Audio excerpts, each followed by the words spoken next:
Welcome to the Invested Dads Podcast, simplifying financial topics so that you can take action and make your financial situation better. Helping you to understand the current world of financial planning and investments, here are your hosts, Josh Robb and Austin Wilson. All right. Hey. Welcome back to the Invested Dads Podcast, a podcast where we take you on a journey to better your financial future today, because 'tis the season, right? It is. The season is upon us of Christmas time. In fact, it's Christmas Eve. Yes. That's something joyful, and I'm is excited great. about Yes. that.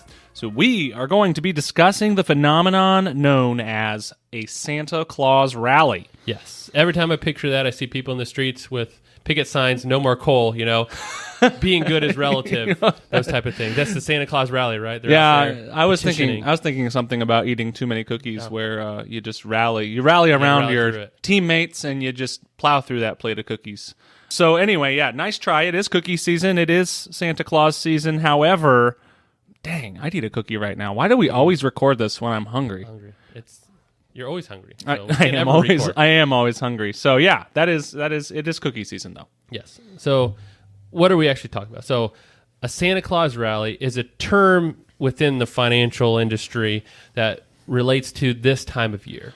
You are not wrong. So when the markets perform well, generally up, so in a sustained move during the last week of December and the first couple trading days of January, this is called a Santa Claus rally. So there are a number of reasons why this does or can happen. So number one, tax considerations. Yes. So suppose at the end of the year at some point, you harvested some losses, but you still wanted to participate in the market. So you took your money and bought something else. Yep. And we actually talked about that yes. in an episode. So if you want to learn more about tax loss harvesting or tax planning in general, we'll link an episode that we just put out in the show notes for that. But when you do that buying something else, that buying causes stock prices to go up. Yes. So that's one reason that could be causing what happens often, in the markets around this time of year. Another one is when people buy. So like I said, buying makes stock prices go up. Buying, anticipating what's another phenomenon called the January effect. Man, there's so many. I know. So really, the January effect is when people are buying back in early in the year, sending prices up after harvesting losses at the end of the year. So there's like two different ways you can look at it, but it's all tax related at the end of the day. Those couple options of why this could be happening. Are we going to do an episode on the groundhog effect where you just keep buying the same thing over and over? Well, if you're buying, it's always a good time to buy. So another reason that you could have what's called a Santa Claus rally is just general optimism about the market. And, as we're sitting here in 2020, the market's doing okay. Yeah. I mean, all things considered, with COVID going bonkers and things not looking great on that front, the market's pretty healthy. The market's at all-time highs, and everything seems to be working pretty well in the markets right now. So and we're seeing the rollout of the vaccine. I think Europe's already been handing that out. And so the idea there is, as we head that direction, more and more people are getting that protection to help hopefully reduce the number of cases and deaths especially. Another potential reason is actually the investment of holiday bonuses. So a lot of, and most, traders and managers on Wall Street specifically, they're paid pretty substantial portions of their salary in the form of bonuses at the end of the year. That's based on a couple factors. Number one, market performance, which isn't really anything they can control. Yep. But if the market had a good year, then their business probably had a pretty good year as well. And B, likely business performance. Maybe they executed well as well. So when those traders get this income, most of them feel, the best use for at least a lot of it is in the markets. So when you put that money in the market, that's again buying. And when you buy, prices go up. Yep. So I also think if you would have told anyone on Wall Street that we would have, this crazy stock market comeback and stocks at all-time highs, in the midst of a COVID pandemic, that they would have laughed and said, when you said that they were probably going to get a decent bonus, like all the traders on Wall Street, they were going to be like running for the hills. Yes. But it actually turned out to be probably a pretty good year for a lot of investment bankers and stuff like that. Definitely. All right, conspiracy theory time. Some believe that this also occurs because many of the institutional investors, the larger institutions, tend to take time off this time of year. Maybe they'll go be with family in their lake house, or probably not their lake house, maybe the beach. Yeah. Probably not a lake. Unless it's a lake Unless in it's like a lake in the south. Yeah. Yeah, so a lot of these guys might take some time off, and these large institutional investors are typically more bearish than your retail investors or your smaller investors, and those retail investors are the ones driving the market during that time, and that's going to bid prices up as well. So that's like not proven, but that's a theory. And I subscribe to the idea that people's attitudes are a lot better right now as well. So the concept of like you talk about the more retail investors, but you're in a holiday season, you're buying presents, you're seeing family in most normal years. Right. You're in a good mood. And so I think that attitude plays into your optimism, and it pushes you to say, you know what, I do think things are going better than I would have probably thought midway through the year or something. And optimism bids prices up. Oh yeah. So it's wonderful. All right. Let's pause. So now we know what the Santa Claus rally is. True. So let's take a dad joke break. Is this like your Christmas present to me? I got a dad joke for you, and it's more of a question. And it's probably relevant because I need to know. What do you get someone who has everything? A burglar alarm. Because they have everything. You don't want them to steal anything. I had to You need a burglar alarm. Oh, that is so funny. Yes, that is. Because if you have nothing, what are you protecting? There was this. It has everything. I don't remember what show it was on. Rules of Engagement.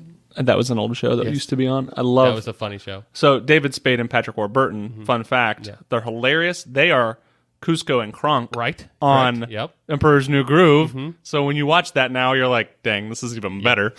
But I forget one of the other. His dry sense of humor is hilarious. Yes. And he's got the voice. Deep voice, and it's so funny. But the younger couple, I forget their names. I can picture them, but I forget their names. They had their house robbed, and no one stole anything because they had nothing worth anything. I thought that was really funny.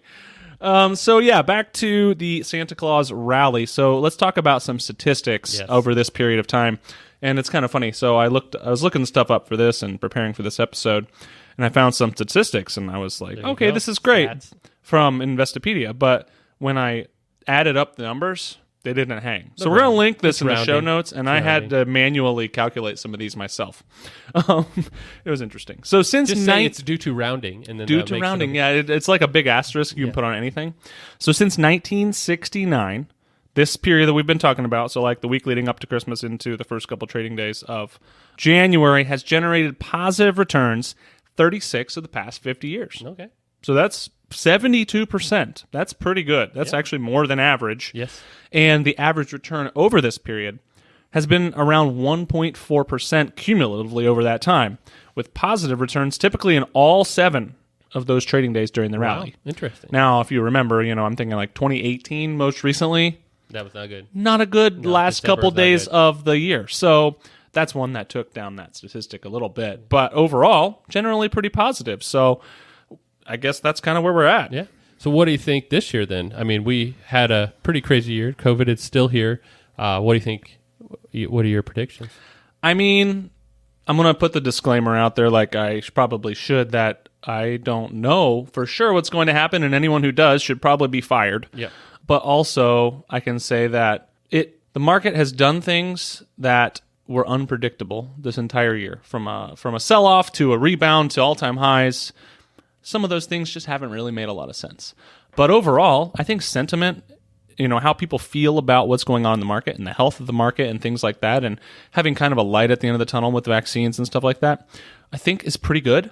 So I would not be surprised if we got, there's no guarantee, but it wouldn't be surprising to me with kind of the way the market's been handling itself lately if there was a Santa Claus rally at the end of the year. Do you have any thoughts on that? Like you said, with everything going on, it really just takes one news headline to move it either direction. And so I think this year has the most volatility when it comes to headline risk for our Santa Claus rally, up or down. But in general, like you said, with everything moving the right direction, I think, probably 72% chance that it happens. Rough, plus or minus. Rounding errors. Just historically speaking, I just think there's a good chance unless, right. You get something weird happening. So, Josh, what should listeners do during this period? Yeah, so this period is the same as any other period in that you should really just have a plan with your financial advisor. And so, when we're talking about a Santa Claus rally, we're really just talking a handful of days. And if you're a long-term investor, it's really irrelevant. Right. You're really not. You shouldn't be trying to time in and out of the market based on those type of trade. I don't even know what you call it. Theories, as St. Claus phenomenons. Yeah. So in general, if you have cash and you have long-term mindset and you have the ability to take risk, is now a good time to invest? Yeah.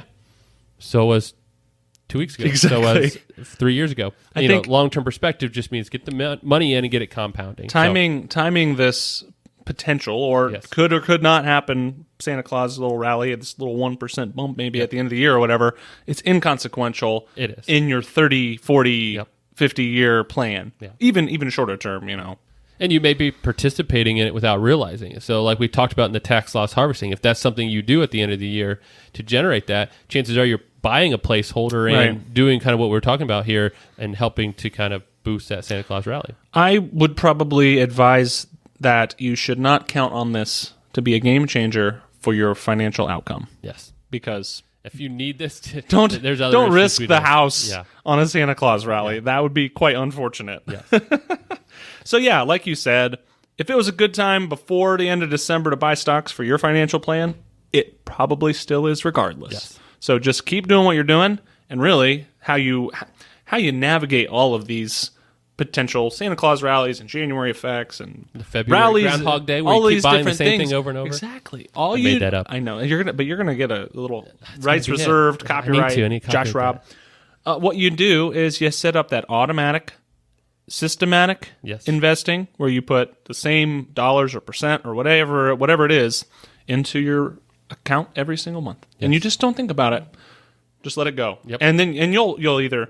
Some days you'll buy it when it goes up. Some days you'll buy it when it goes down. But at the end of the day, you're buying it a long time. And you're averaging it out. And you're going happy. To compound. So, yeah, that's kind of our advice is don't count on the Santa Claus rally, whether we get one or not, to make a difference. However, it'd be great. And everyone would love to see a nice little bump at the end of the year. Yep. So, yeah, if it's time to buy stocks for you, it's time to buy stocks for you. That's right.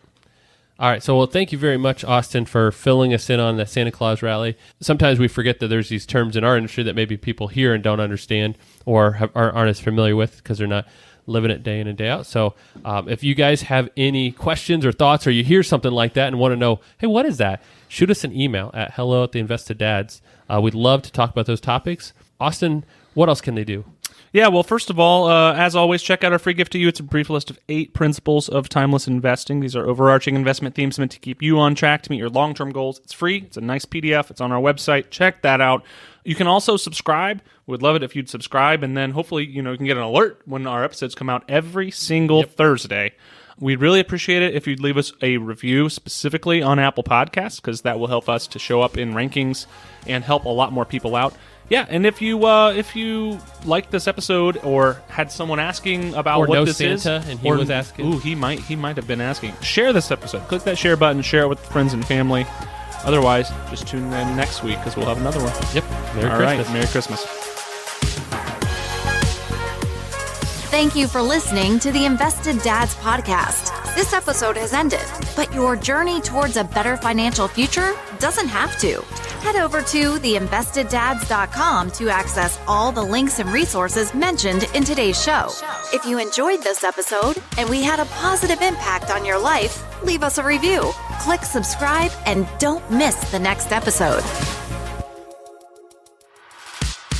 Josh Robb and Austin Wilson work for Hicks & Zerker Capital Management. All opinions expressed by Josh, Austin, or any podcast guests are solely their own opinions and do not reflect the opinions of Hicks & Zerker Capital Management. This podcast is for informational purposes only and should not be relied upon for investment decisions. Clients of Hicks & Zerker Capital Management may maintain positions in the securities discussed in this podcast. There is no guarantee that the statements, opinions, or forecasts provided herein will prove to be correct. Past performance may not be indicative of future results. Indices are not available for direct investment. Any investor who attempts to mimic the performance of an index would incur fees and expenses which would reduce returns. Securities investing involves risk, including the potential for loss of principal. There is no assurance that any investment plan or strategy will be successful.